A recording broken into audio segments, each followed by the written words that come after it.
मित्रांनो, आता सध्या रात्रीचे 8 वाजलेत बघा. रात्रीचे 8 वाजलेत. आपले हे शेतकरी बंधू आपल्या नवगण सीडचं नाव, आपल्यावर जे नवगण सीडवर प्रेम आहे, यांना न जाणारी लालकोर मेथी म्हणून महाराष्ट्रात प्रसिद्ध असलेली ही लालकोर मेथी नेण्यासाठी हे आलेत. कुठून आपण त्यांना विचारू. आपण कुठून आले बंधू? माहूरगड, नांदेड जिल्हा. नांदेड जिल्हा. आता हे 5 मिनिटापूर्वी नांदेड जिल्ह्यातून माहूरकडून आलेत.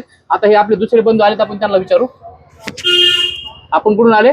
जालना जिल्ह्यातून राजूर गाव. राजूर, जालना जिल्हा. आपण सगळे जालना. तुमचं काय नाव? नारायण बांदल.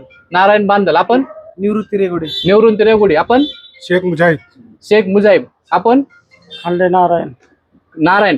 हे सगळे लोक न जळणारी लालकोर मेथी, रामदूत प्लॅटिनम लालकोर मेथी, हे सीड ट्रीटमेंट केलेली मेथी घेण्यासाठी एवढ्या लांबून आलेत. विशेष म्हणजे रात्रीच्या 8 वाजता आलेत आणि आता ही मेथी घेऊन यांना आपल्या आपल्या परीने वापस जायचंय. तर आपल्या ह्या मेथीवर प्रेम करणारे महाराष्ट्रातले जे सगळे शेतकरी आहेत, हे सर्वजण आपल्याकडे येतात आणि मेथी घेऊन जातात. फक्त काळजी हीच घ्या की तुमची जमीन सध्या पावसाळ्यात निचरा होणारी जमीन पाहिजे.